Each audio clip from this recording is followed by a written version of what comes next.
Hello, everyone. It's Steve with Aptera Owners Club. I'm joined by Rocco, Rocco, yep. Nick Rocco, who is the Director of Operation Systems at Aptera.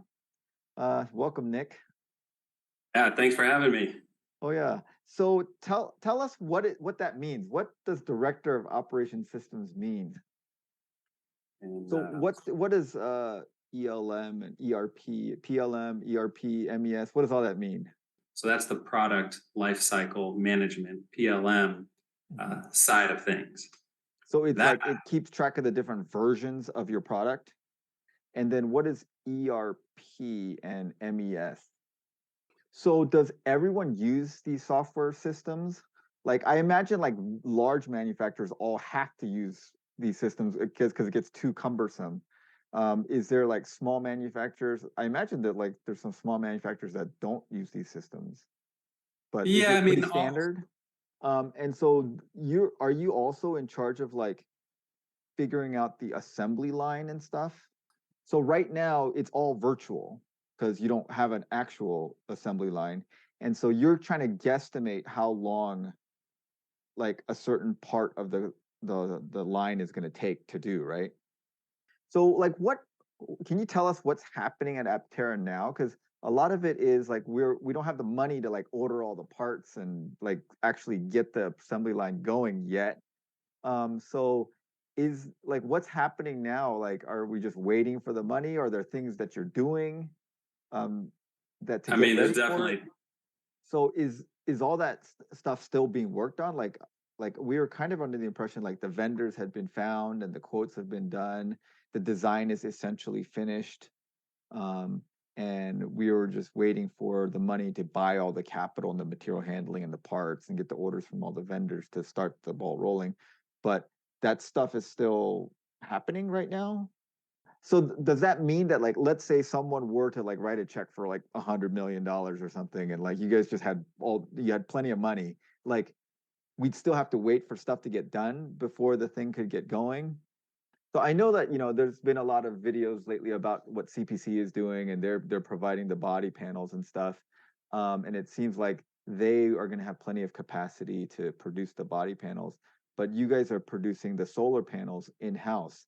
Like, is the solar panel part going to be able to keep up with the other vendors? Like, I'm assuming like Alafe is going to have plenty of um, capacity to deliver the motors. I mean, it kind of sounds like you guys are their only customer at this point because Lordstown is not doing so well, and neither is Lightyear. So those two have kind of fallen off. So, anyways, yeah. like how like have you guys figured out your suppliers, and is the Aptera's own solar production line going to be able to keep up with the other suppliers?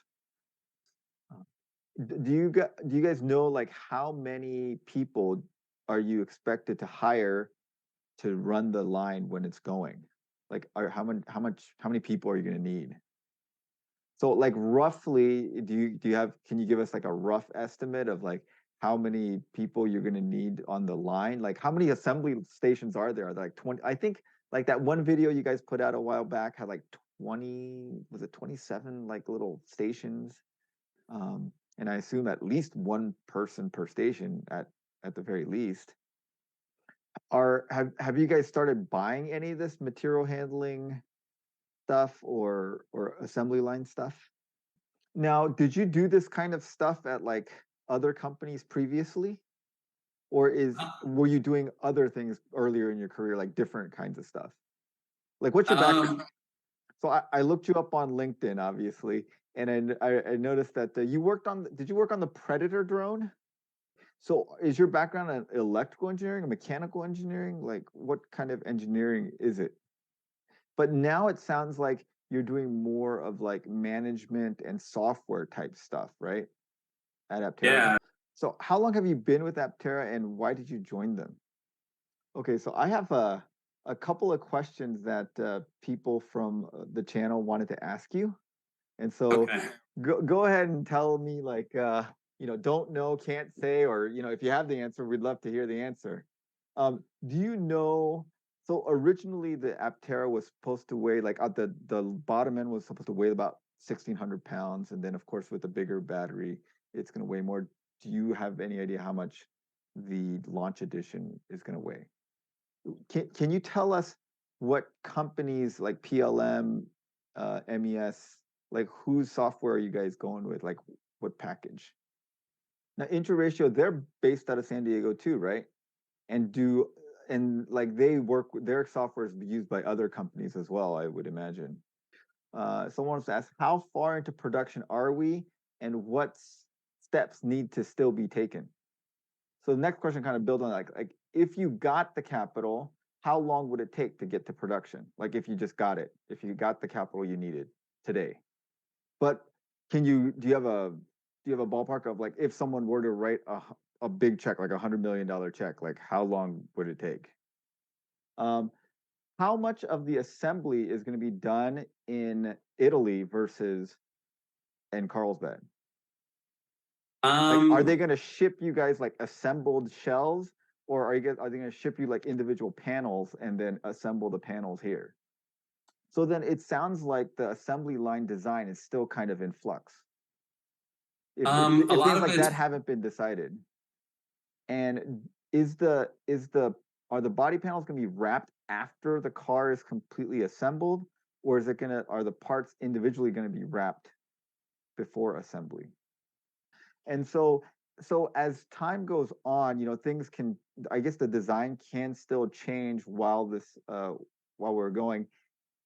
Since it's getting delayed a little bit while we're waiting for funding, do you know if there's a chance like things like heated yoke, heated seats that have kind of been put on the back burner, is is that more likely to show up in the launch edition? Someone wanted to ask, assuming that about the software, how is Aptera balancing the right to repair versus like security, like software security? So with the changes to the body, like remember the first honeycomb composite body when the Aptera had their first iteration, they said it had the highest roof crush strength and you could put two elephants on it. Like, is that still the case? Um, do you know how much power draw the auxiliary systems like the screens and the computers and the BMS, that kind of stuff draws on the Aptera? How much of the assembly line is going to be like robots and automated versus like people doing it? And initially you're thinking probably more manual. The initial line will be more manual stuff, and then as you go, you may replace some things with more automation. Is what I'm hearing you say. Now, Aptera is going to make their own battery packs. Is that correct? Like, loading the cells in and like spot welding each cell, like that stuff's going to be done in house. And that'll That be part turns. of the same line. It won't be a separate place. But the battery pack is definitely in house. It's not a external supplier. Do you know if Aptera is going to have a 110-volt outlet? So I read the SEC filing report, and it looks like Andromeda Interfaces, got basically you guys kind of like annulled the marriage, and it says that you guys went and found another supplier of the UI. Is it Android Automotive? Where are you guys planning on storing the finished Aptera vehicles after it comes off the line? Okay, so you would deliver them kind of as they come off the line.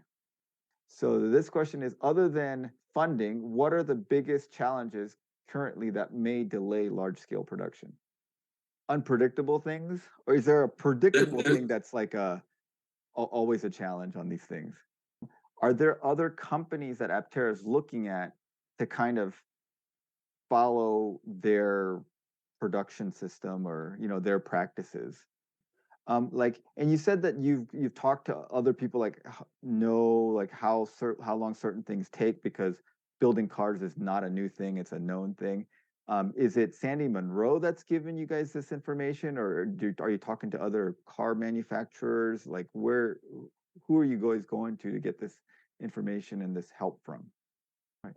Now, are there things in your job that have been more challenging than you expected, and are there things that are going better than you expected, and you feel like yeah, because I think one of the things impressive for me is like when you look at how much money like Lucid and Rivian and Lordstown spent to like get to where they are and how much money Aptera has spent to get to where they are, it's like order of magnitude difference. So, I mean, do you think that's mainly because the regulatory barriers for four-wheeled, you know, automobiles is different than auto cycles, or why do you think Aptera has been so much more efficient in capital utilization to get to where they are?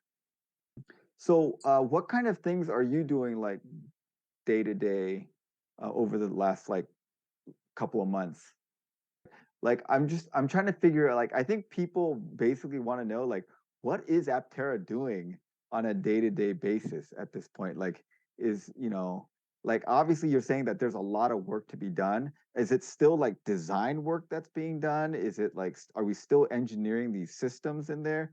Are we just trying to find vendor quotes? Like what is happening day to day at Aptera? Okay. So like the supply chain people are like still looking for alternate suppliers, or like you guys want like supplier redundancy. Is that what's going on? And you're like running the MES systems and doing the virtual assembly lines and just tweaking those. Have we bought any parts yet, or we're gonna buy like material handling and assembly line stuff before we buy parts?